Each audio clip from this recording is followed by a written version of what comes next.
I personally don't see a lot of diasporans coming here to do things for the community. They're coming here to set up a life for themselves. Even somebody who in America was poor or just worked in McDonald's or a low income, a minimum wage place for their whole lives, when they come to Ghana, they still have privilege. That's why even some people, some random white guy or went and met the president when he came here when he's a nobody. The fact that you took a plane and got here gives you a level of class. Our fast food joints, Burger Kings, over there it's for poor people.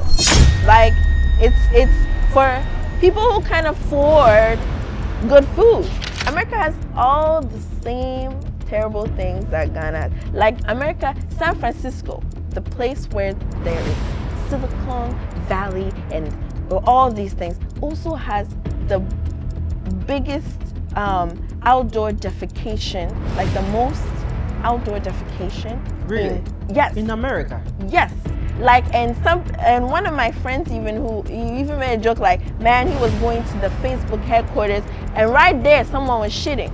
Wow. Shitting on the thing because there's a huge homelessness situation there. Really? Because their rent is so big because of gentrification and because of greed that a lot of people are living on the street.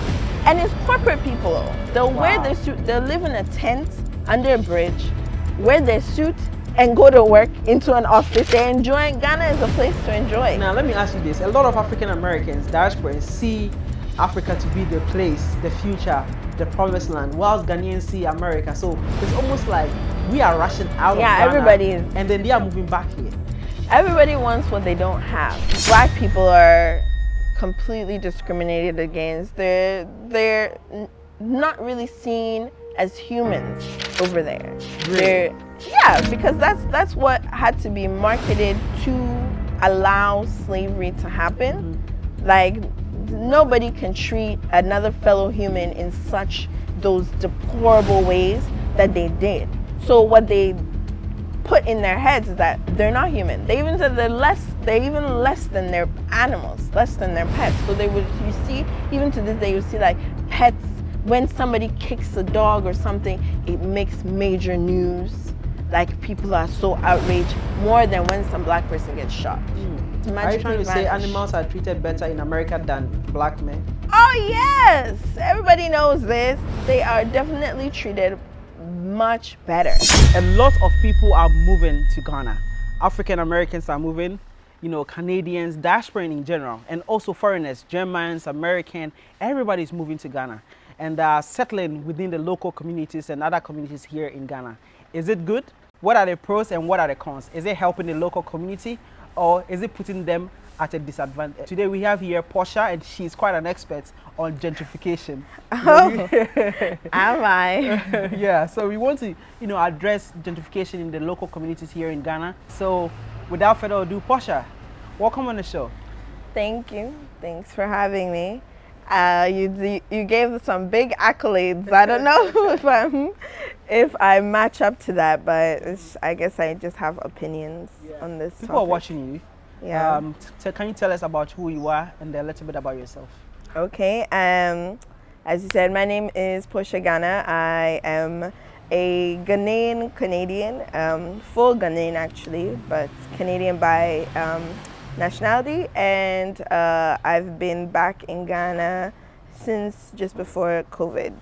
So for the past 3.5 years or so, 4 years. And I have an NGO, I have an online clothing store, a travel and tour company, and a local food restaurant. So when we say gentrification, for the layman who doesn't understand what it is, can you briefly explain what gentrification is and how it's affecting the local communities here in Ghana? Okay, so gentrification is basically when a poor or low income neighborhood gets taken over and transformed by a wealthier demographic, which pushes out the original low income inhabitants. I see. Yeah. So you moved from Canada to Ghana, And obviously, you came to invest and do businesses and other things here. What are some gentrifications you've seen so far? You moving here, example in Accra or even Jamestown. Can we talk a little bit about it? Yeah. So even in Canada, I was experiencing gentrification. I mean, I was somewhat a part of it, not sure, because I moved into a neighborhood that was a bit of a drug neighborhood. So I got to rent the place low cost, and then they transformed it, and it was magical but bad for the inhabitants. So gentrification, I just want to start to say gentrification is happening everywhere, so we have to be fully aware of that. But in Ghana, it seems to be happening at an accelerated rate, and people aren't really realizing that it's happening, because a lot of the times overseas, gentrification is associated with whiteness as well, because wealth is associated with whiteness. But here, gentrification is happening, but a lot of the people are the same skin tone that are doing the gentrification. So it's a classism thing. So here, like especially in Osu, is like the prime spot for gentrification. It's a very old neighborhood with very old houses and low income people, inhabitants. But now it's also the prime spot for all the best restaurants and clubs and all the fanciest spots right now. It's Osu. So if there's this clash or this I don't know, I don't know if it's a clash, but yeah, there's this whole thing happening where you're seeing this fancy new side of Osu, new Ghana, new Accra that is appealing to everyone, especially those from outside. They're seeing these places in the pictures, they want to come, but then we're displacing the locals as well, because where are they going when they're leaving these areas? We don't know. Or nobody really looks into it or cares to look into it. So, diaspora is moving to Ghana and these communities to invest in their communities and to live in the communities. Is it helping the locals, or is doing them a justice or disadvantage? Well, I personally don't see a lot of diasporans coming here to do things for the community. Like they're coming here to set up a life for themselves and in their comfort, and build their circles and their bubbles and their networks for the rest of the diasporans. So I don't think a lot of people actually stop to think about the average Ghanaian when they're doing their things. Like someone would think that, oh well, I'm making this business, so I'm I'm employing a local, but even then, a lot of places, because of there's also like a clash within how the local Ghanaian does works versus the foreigners. You'll see that a lot of diasporans are hiring other diasporans as well, and even when they create a business, like if you create a business in as high end in this gentrified neighborhood, where are your staff living? Have you even thought about that? Like, how far away are they? How are they able to even on their off day patronize your business, or is that 2-3 years of their salary? So it's like some people are conscious and trying to think of the community in mind when they're doing things, but I feel like a lot of people aren't really. So what strategy do you think we can employ to kind of mitigate all these negative effects of gentrification in our societies here in Ghana?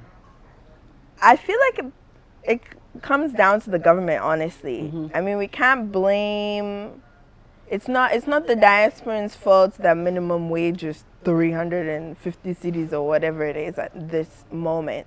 So if they come in and they see the policies and they're doing it according to the policies, um, like it's not fair, but it's not their fault.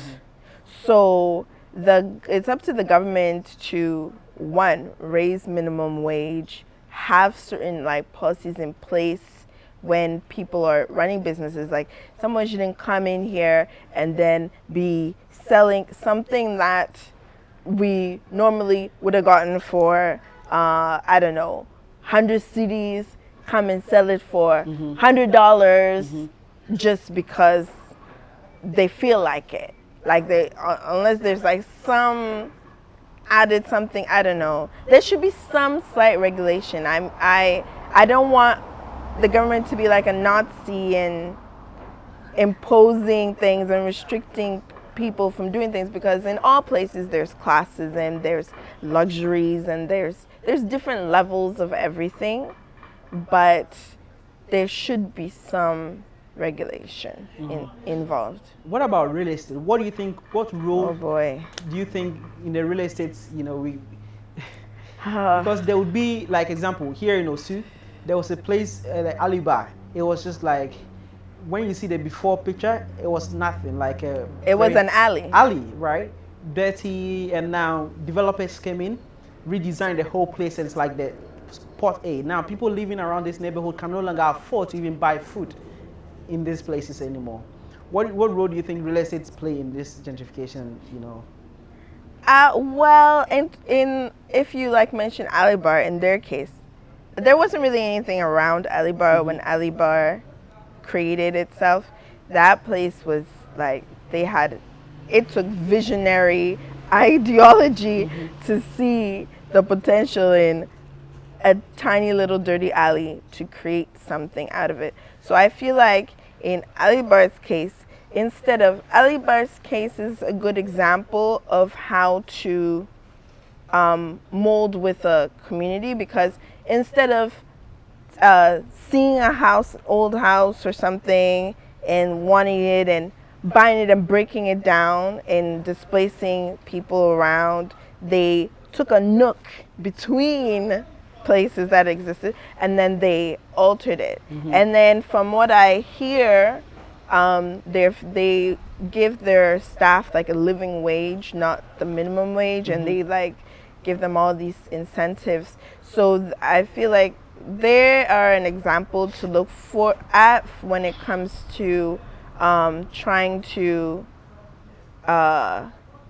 be sensitive to your community and being understanding of your staff, and even in the quest of catering to diasporans, foreigners, and the likes, they still keep their pricing at a fairly decent price, that when you go there at night, you'll see a mixed crowd of people. You'll see like the local youth and the rich foreigners. So like something like Alibar it's a good medium of where people should like look towards. But when it comes to, in terms of real estate, even the Ghanaians in the real estate market cause mass displacement.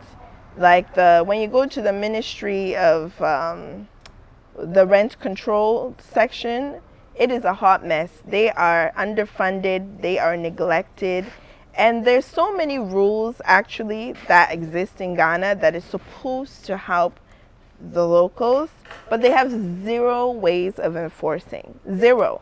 Like I had an issue and I tried to go to them, and it was a waste of time and it was a mess. But there's laws. We're not supposed to charge rent in dollars in this country. I was paying rent somewhere in dollars. Wow, here in Ghana. Here in Ghana, in East Legon, in East Legon, in Fraud Central. So you're not supposed to collect more than 3 months rent for domestic spaces, but people are collecting 1 to 2 years rent In advance. when it's supposed to be 3 months. So how is a local person even supposed to rent anywhere. So you're collecting 1 year to 2 years in advance. You're collecting large amounts. Before a person states an amount of rent for a place, they're supposed to get it assessed by rent control. For rent control to deem what they are asking for is within reason. Nobody does that. I mean, rent control don't even have the staff to go and be doing that. They're supposed to have field agents. That's just a mess. So on paper, we have all these things that would help with preventing displacement, but but it doesn't happen. Like one day the landlord would just come and say, I'm kicking you out, or I'm raising the rent. Like my friend, even in Teshi, every year they just raise the rent. Like there's no rhyme or reason. They would just be like, oh, we want more now, because if we kick you out, we can ask for more. And that's not how it's supposed to be. But those things are what cause the displacement, because somebody will come in, I like that house, I like this location, I want to build something here, I'm going to pay you a huge amount, give it to me. Of course they're going to be like, these tenants that are paying me 100 cedis, 500 cedis, it's not I want this big money, so I'll kick them out. No eviction process, no nothing, or I'll make their lives hell and get them out. And then there's nobody to regulate that. So all this boils down to the government. So real estate is a big issue. It's what the whole gentrification is about. Real estate is about rent, and how the rent prices skyrocket when the area is developing, and how it displaces people. What about even local businesses, like people selling? Now you see big restaurants popping up and still taking the local food and then rebranding it and selling that at very expensive prices, whilst the local, businesses is dying slowly. They've been kicked out, their locations are being bought by big brands, and then obviously the landowners would give it to them easily. How does this really affect the local people, and what do you think we can do differently to be able to preserve this, local businesses here in Ghana? I feel like here, well, it depends on which type of local businesses you're referring to, because there's like the roadside sellers, the kiosk, canteen sellers, tabletop kind of sellers. Those sellers, a lot of them aren't even legally at a place that they're supposed to. People just set up shop. That's the beauty and the con of Ghana. That's like a pro and con. That someone will just take a gas cylinder and a table, and they've started a restaurant on the street in front of your house without you saying they can, or in front of somewhere. And then once they build up their clientele, and then the landowners come and be like, hey, what's going on? Then it's an issue, like, you are ruining our business. But should they have been there in the first place? I mean, that's also a government issue, because apparently people collect money from these people. They pay rent and they pay fees when they're not supposed to be there. So it's all with our system and our like corruption. And so like it's a good thing that restaurants are being built to cater to other demographics, but I think there should be some way of creating restaurants that are able to cater to the lower cost demographic, instead of them always having to just go to the roadside kiosks. They should be able to also experience and enjoy a nice seated area to eat their local food. It shouldn't always be some bench beside a gutter eating. So I think that's something that, I don't know if it's going to be the government or some private entity or somebody that's going to invest and do, and then just rent. I don't know if they'll rent out those spaces to these local cooks on the road so that they come there. I think that would be a sensible way of melding the system so that it still looks beautiful. They still have access and they have a better quality of life. So how can individuals and communities support affordable housing and resist, gentrification in their neighborhoods, basically? How can we though? That's a big problem. I don't know how, because one, we don't have affordable housing. We don't. And what the government considers affordable housing, which they've built all these affordable houses and then they haven't, then they're selling more than $50,000 a month to like 1 bedroom, 2 bedroom house. Yeah, it's not affordable. I mean, because they're thinking about upper middle class. When there's middle class, there's lower class, there's poor. In Canada, it's poor that get affordable housing. But here, there's upper middle class. Middle and upper class that they're saying will get you affordable housing. That's not correct. Have you been to Jamestown? Oh yeah. Have you seen the living conditions there? Oh, they live in the street. The street is their living room. If you make a mistake and drive on the wrong road in Jamestown at a certain hour, and the way the death stares you will get because you're in their house. It's the road. You'll be like, oh, but this is the road. Google brought me here, but you're in their house. So the way it's crazy the way they live. But then, who's to blame? Because does slavery have anything to do with gentrification happening somewhere? When you look at Jamestown and Osu, you see the rich people living next to each other and the poor is living just right next to it. Did slavery contribute to anything, like that?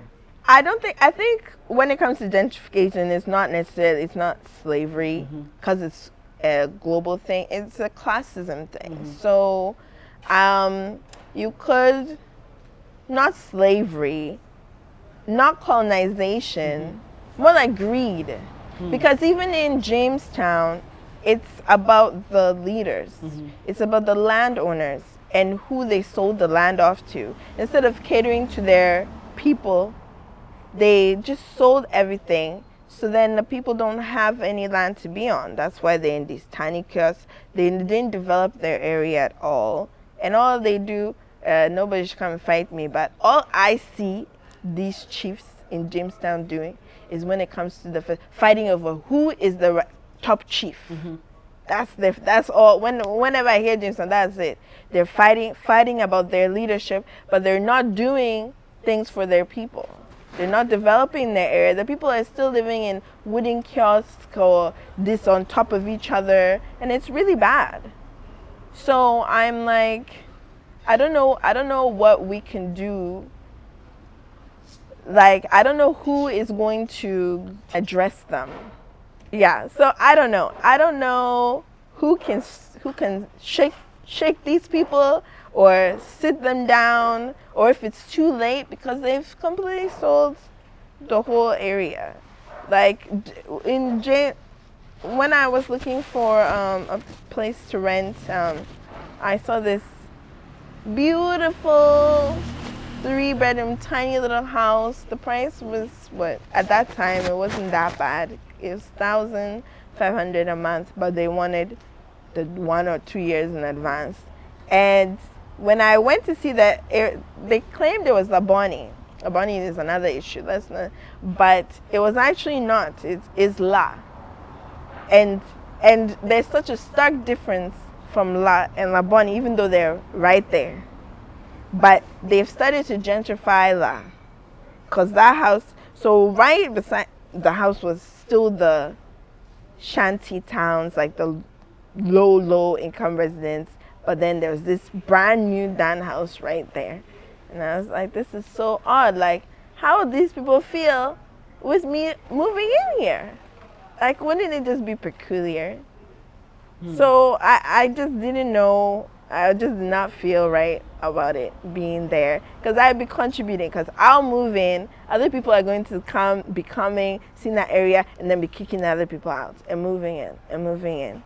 And I don't want to, as much as I try not to be the problem. Even though I'm not sure what the solutions are, I try not to be the problem. What can government do to help gentrification, or what can we do?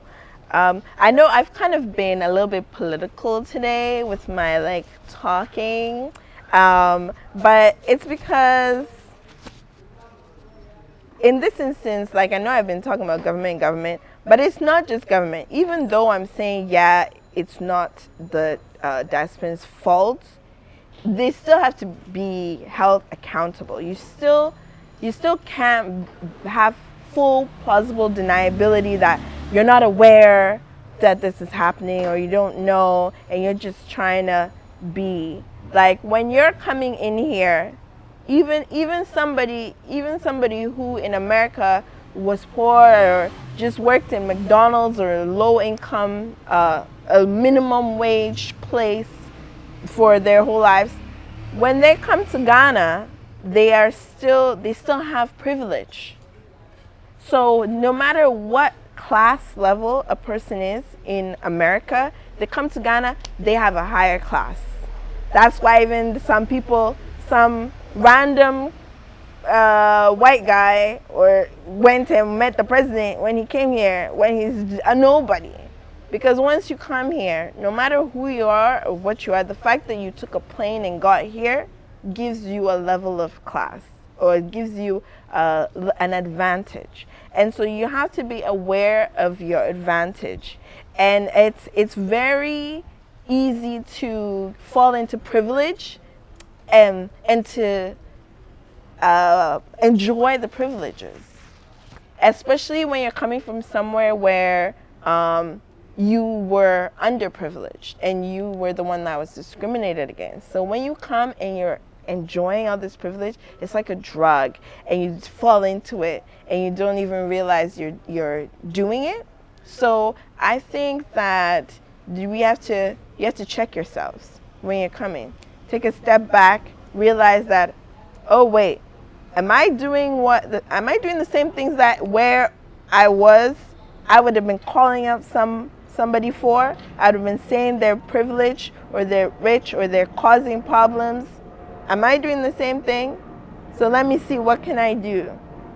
Like if I'm getting upset, if I am even building a business, I should always know where my staff live.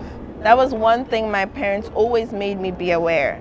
Like even our gardener, I went to Nima. We went to Nima. My mom made me go inside to go. Like we always go and see where our staff is living. Because when you stay oblivious to certain things, you continue the cycle.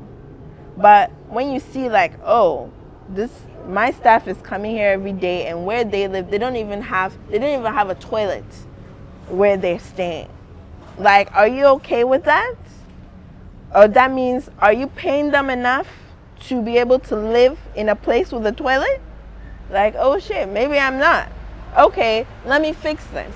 Is the staff member good? Like, do I want to be that person who is filling my pockets and not helping my people elevate? So you have to be wary of that. You have to like always check those things. And even though the government hasn't put in the right type of minimum wage, it doesn't mean you have to pay people that minimum wage. Like if you can, make sure you pay them a living wage. And the living wage, it doesn't have to be them living up to your standard of living. It's living up to their comfort level of living. So always make sure you communicate with your staff, understand where they're coming from, what their needs are, and try and cater to that within reason, so that you have good employees that are going to stay with you and you'll have less issues, because we already have enough issues with staff and training and customer service in Ghana. So to help curb gentrification, you have to be better in your development and in your settlement into this country that's foreign to you, and utilize your privileges for better and not just for your personal self and your personal gain. So that's to our diasporans or Black Americans or our returnees. Like, we have to be conscious. We have to be mindful and have some empathy and not just put everything on the government and be like, hey, they're not, because the government, when will they get their shit together? I don't know. If this happened to us diasporans living in America with, example, societies like the Jews, we would say it's racism, right? And then we move in here and then we do that. Because our skin tones are the same, that's why I'm saying, like, because the skin tones are similar, we don't see it as much. But actually, but a lot of the gentrification, it's also Lebanese and foreigners that are buying up all these places. Let's be real, but because they understand business. But still, we over where you were, if you were enjoying these things, or if this was happening, you would be like, this is an issue, outrage, like Black Lives Matter, blah blah blah, like gentrification, let's stop it. Like, you go to Harlem, they're complaining about Harlem or here or there and all this, like, oh, they'll see a Starbucks, oh my god, there's a Starbucks now, that's the end, that means gentrification has begun. Or so, like, you gotta, don't come here and be like, I want a Starbucks here. What do you think that's gonna mean to the people? Like, even our fast food joints, Burger Kings, over there, it's for poor people. Like, it's for people who can afford good food. It's like $1 to $5 is what it was over there. But then you come here and Burger King and those things are a luxury, an upper middle class thing. It's like, how? One burger, 100 cedis. Are you serious? Like, it should be like 10, 20 cedis. But those things come here and it's part of the gentrification. Like, we can't even have affordable fast food because the local food is what is. Like, if you want 1 to 5 cedis food, then you have to get roadside kinky. Even now, it's almost impossible. But Ghanaians crave to see Ghana become like America, not understanding the consequences. Because the problem with a lot of Ghanaians and people in general is they view America in the media lens. And America is big on marketing. America is the best marketed country in the world. Their media is heavily invested in to create that image. And the funny thing is, a lot of these movies that Ghanaians are watching of America, that they're idolizing, they're not even filmed in America. Canada is one of the major places that American movies are filmed in. I used to be a background actor in a lot of movies. It was fun, but it was funny also because you'd be filming all these sets, pretending to be in America, but you're not even there. And then you go to America, and America has all the same terrible things that Ghana has. Like America, San Francisco, the place where there is Silicon Valley and all these things, also has the biggest outdoor defecation, like the most outdoor defecation. Really? Yes. In America? Yes. Like, and one of my friends he even made a joke like, man, he was going to the Facebook headquarters and right there someone was shitting. Wow. Shitting on the thing because there's a huge homelessness situation there. Really? Because their rent is so big because of gentrification and because of greed that a lot of people are living on the streets. And it's corporate people. They'll wear their suit, they'll live in a tent under a bridge, wear their suit and go to work into an office and then go out and go. Wow. So their level of gentrification is intense and just like ours, but at least ours is kind of hidden almost because the people who are living in the kiosks and stuff is usually in a walled neighborhood, or it's very like closed off, like off to the side, not in your eyesight. So people don't really notice or realize it. But they don't show any of that on the TV. Camera, yes. They only show the beautiful part. Yeah, they only show the beautiful parts, and those beautiful parts, half of them are not really in America. Wow. So it's just all marketing. So when a Ghanaian see that and is obsessed and believe that they need to go to America to make it, they have been lied to. Yeah, it's a marketing scheme, because they go there and then the dream is not what they thought of. But then they don't want to admit that they made a mistake. So then they perpetuate that dream, because they'll be doing 3-4 minimum wage jobs, struggling, saving up, and then come down to Ghana and be tossing money, balling with their savings. It's like, but now Ghanaians are starting to be mindful of that. So they kind of just laugh at it, like the December crowd. They know this is your whole year's savings. You're coming to come in. They'll let them like, come and toss your money, and then we go back, continue to live our lives while you go back to struggle. So Ghanaians are actually be like sneaky about that. They know full well that these people are struggling, and they'll still be asking them, oh, give us something, give us this, when it comes to them coming in December. And then, but they'll come and then they'll see, wow, why their fellow Ghanaians that have not gone anywhere, have cars, have houses, and have things, and they don't. Why? Because they're playing you.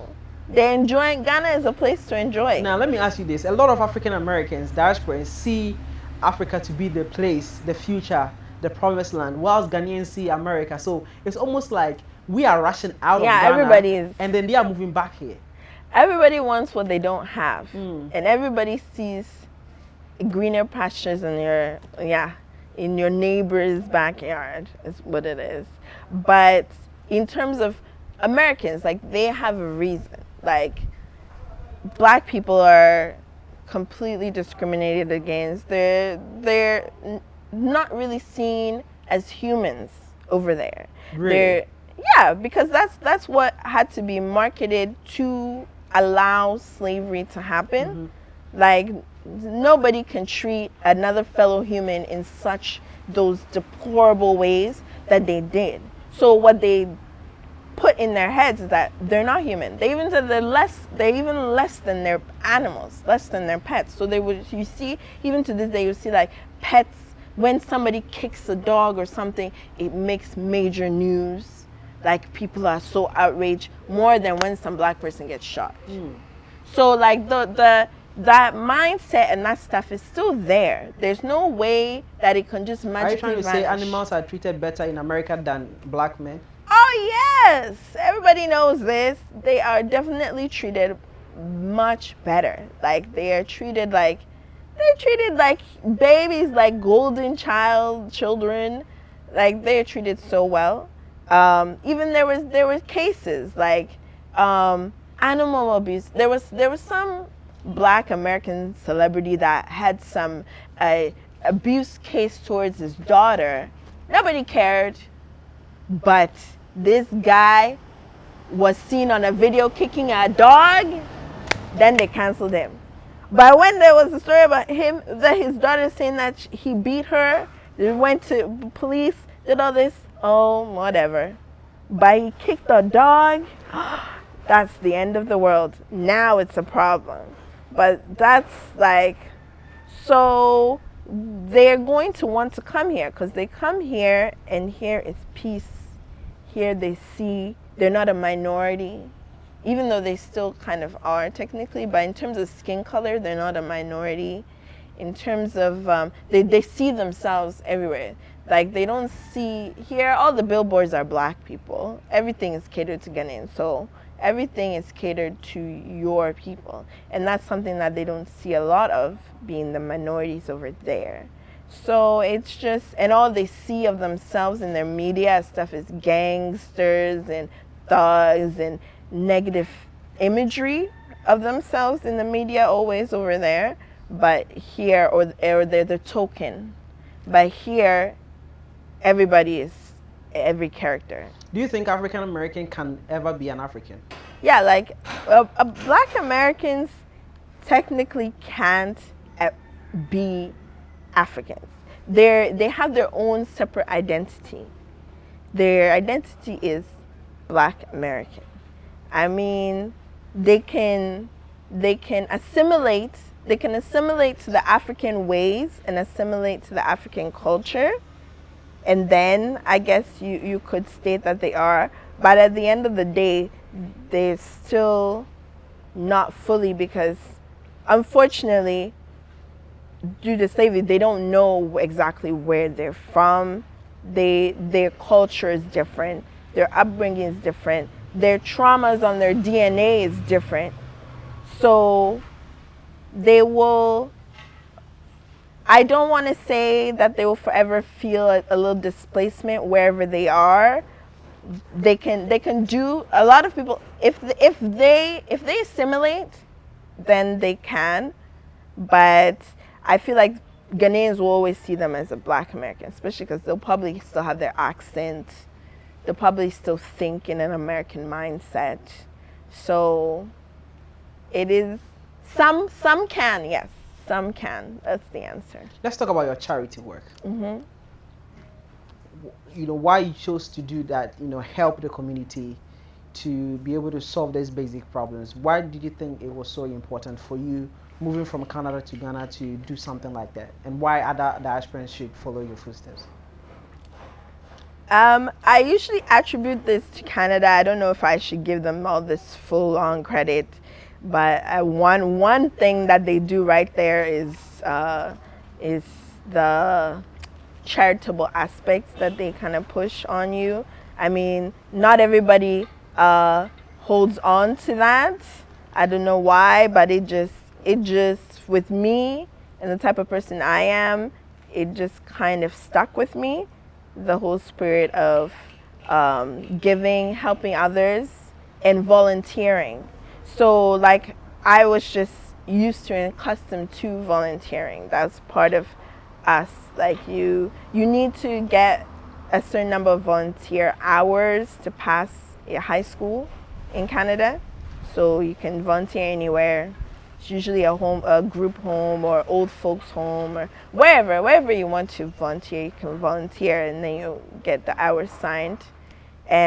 So volunteering was something that we did, and I always saw, and a lot of Canadians will come to Ghana, they'll volunteer, they'll raise money. So they'll do fundraisers to raise money so that they can buy a plane ticket to come and volunteer in Africa. And it's funny because when I would come to Ghana, and the Ghanaians will see the foreigners here volunteering and think they're like rich or something, when it's like, no, they barely have any money. They had to get sponsorship to come, and that's how much they want to help places and help people, that they got sponsorship to come to help, because it's something that is just pushed in them to do, like a rite of passage almost.